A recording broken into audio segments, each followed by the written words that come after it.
I lost 80 pounds after the Whole30 helped me stop binge eating on weekends. I graduated college in 2013, and by the summer of 2014, I was finally coming out of my post-grad slump. I knew I had been eating poorly and not working out, so I decided to buy a scale while sipping on a large cherry iced to face reality about my weight. After I got it, a post shared by Randy Vasquez at Burgerstober Peas on January 17, 2019 at 11:49 a.m. PST.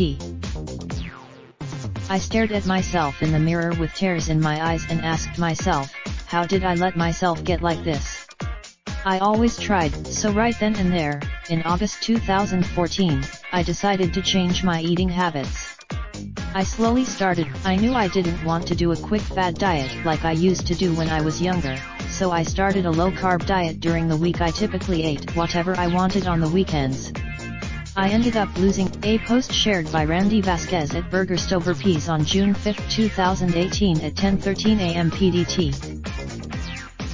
Back when I first started my diet, I also joined the local YMCA and began taking classes twice a week. While I loved so when my friend mentioned BBG program, while I was skeptical at first, I decided to give it a try. It's just a 20. My first workout on BBG 1.0 was brutal. I remember sweating. By the end of the 12-week challenge, I had lost an additional 26 pounds. I bought a pair of A post shared by Randy Vasquez at Burgerstober Peas on May 11, 2017 at 3:59 p.m. PDT.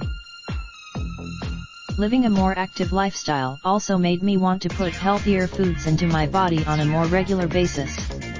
While I also started doing the Whole30 program, a 30-day diet that eliminates sugar, alcohol, grains, legumes, soy, and dairy, a few times a year. I don't think of this. Basically, my meal plan varies often, but here is what I am eating a lot of right now. A post shared by Randy Vasquez at Burgerstober Peas on January 10, 2017 at 6:01 p.m. PST. Honestly, it's been a lot of trial and error, but the past 5 years have been filled with so many small victories, like wearing denim shorts, being able to shop in any store and feeling healthy. And I recently these wins pushed me to keep going with my weight loss experience even when it felt unattainable, and that's the message I want other women to hear, that dedication is key, along with finding a diet and exercise routine that truly makes you feel good. Raindrop, drop top smoking, no cooking the hot pot. Fucking on your bitch, yeah, that. Looking up, open the park pot.